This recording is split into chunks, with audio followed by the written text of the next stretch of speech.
We touch on college football occasionally on this program, and then we leave it to the experts to do the deep dives. Ross Dellenger of Yahoo Sports, their senior writer covering college football. It was a pretty detailed article that Ross has today, and it has to do with the Pac-12, the future of the Pac-12, the Big 12, the ACC. Everybody's involved in this, and Ross joins us on the program. Let's kind of state the obvious. Where are we right now with the Pac-12? Well, down to 9 teams, the Pac-9, and I think one of those teams, maybe two, and maybe even three of those teams, right, has an invitation to another league, the Big 12, and those three schools have to make a decision: stay in the Pac-12 and accept the TV deal that was presented yesterday, which is from Apple and predominantly streaming, or jump to the Big 12, which has more of a lucrative, probably TV deal with probably better exposure and visibility on Fox and ESPN. So the ball is in the court mostly of the Arizona schools, Arizona State and the University of Arizona, on what they're going to do. Feels like Utah could be in there in the mix as well. If they leave, then what happens to the Pac-12, 10, Pac-8, Pac-6, pack it in? Yeah, they might pack it in. Yeah, if you lose those three, you'll be down to 6 teams, and I kind of think there are probably three options for those 6 teams. You either reach down and pick 2 to 4 Mountain West teams and patch together a league. The problem with that is it's very expensive. In exit fees alone, Dan, it's $34 million per team from the Mountain West that they would owe the Mountain West. So there's a problem with that. The second option would be that they each kind of, these 6 teams kind of each go their own way. Maybe the door cracks open in the Big Ten or ACC for Washington and Oregon, or Cal and Stanford. Maybe Oregon State and Washington State drop down to the Mountain West. It makes a little sense there. And then the third option, I think, is some kind of merger or partnership with those 6 or 7 remaining teams with, say, the ACC. The ACC and the Pac-12 have long discussed some kind of partnership or merger in some way. So there are those possibilities. You brought up that Big 12 reached out to the Pac-12 a year ago and looking at a merger. And the Pac-12 said no. And then fast forward to right now, the Pac-12 reaching out to the Big 12 saying, hey, what about that merger? Why is the Big 12 not interested in the Pac-12 anymore? Well, and that happened last year. So 2 years ago, when Oklahoma and Texas left the Big 12, Bob Bowlesby, the then commissioner of the Big 12, called George Kalafkoff of the Pac-12 and offered some kind of partnership or merger, scheduling alliance, maybe network media rights deal merger. And that was 2 summers ago.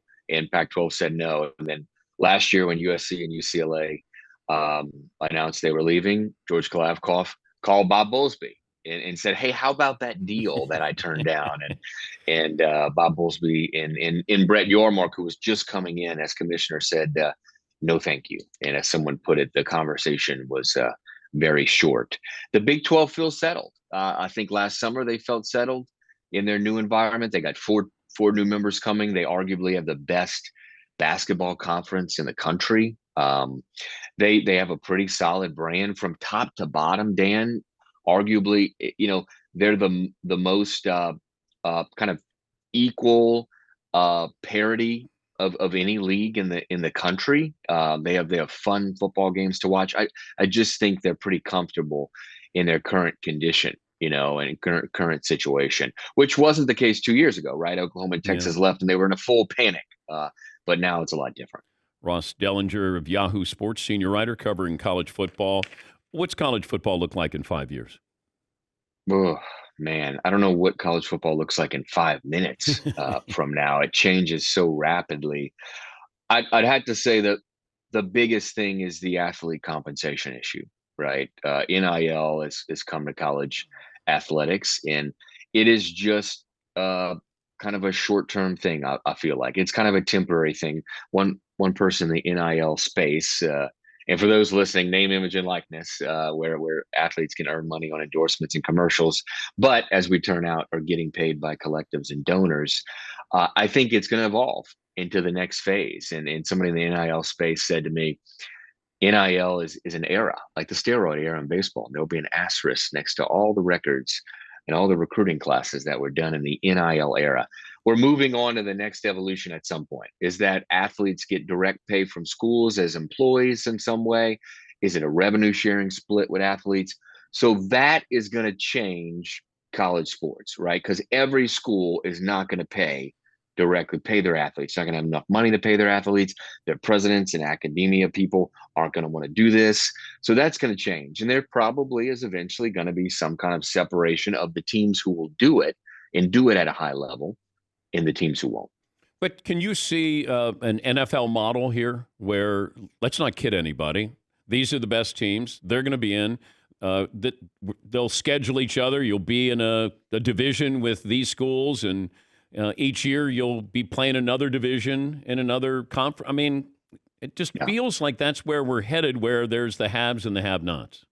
Sure. In the athlete compensation issue, I think is expediting that. Yeah. I think we're going to get to a semi-professional, if we're not already, at a semi-professional model. What's happening and what has been happening just at an expedited rate lately is a consolidation of the biggest brands in college football, right? They've been consolidated, all but for about 4 or 5 of them.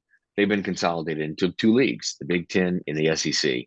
And there's 4 or 5 of them still out there, right, that are trying to get in to the Big Ten and SEC, trying to get in the club, because I think most would say that those 2 leagues are going to consolidate all the big brands and kind of do their own thing eventually down the line. And they're going to be able to pay, right, their athletes more. And that's going to be the gap that's already there, right, Dan, is just going to widen. You went in on our Notre Dame Big Ten bet. 5 years from now, Notre Dame will be ... Independent or Big Ten or other? Independent. I just actually spent some time at Notre Dame last week, and man, they love their independence, right? And every time you talk to somebody at Notre Dame, they discuss and talk about their independence and how they like to be different and they like to be independent. They just got a new athletic director, or they're transitioning from Jack Swarbrick to the new athletic director, and I don't think that mentality is going to change. So in 5 years, I would say they will remain independent. Now in 10 years or 15 years, when we get to the point, and where this more professional model, then do they have to get in some way and lose the independence? Maybe so. Yeah, that's what I think.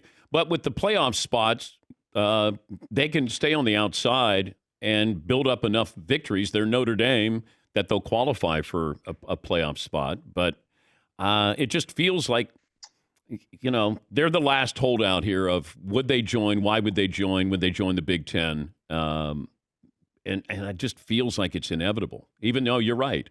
They love being Notre Dame, standalone Notre Dame. Well, and it's all, it's all about money, right? All this we're talking about is about money. If Notre Dame can't, and they're renegotiating soon their TV deal with NBC, and if they can't get enough money comparable to those Big Ten schools and SEC schools, so somewhere in the annual distribution of $60 to $80 million a year, if they can't get that, then, right, that's what changes minds is money. The thing is, I think they're probably going to get it. Ross, great job. Thanks for joining us. Yep, thank you. That's Ross Dellenger, Yahoo Sports senior college football writer.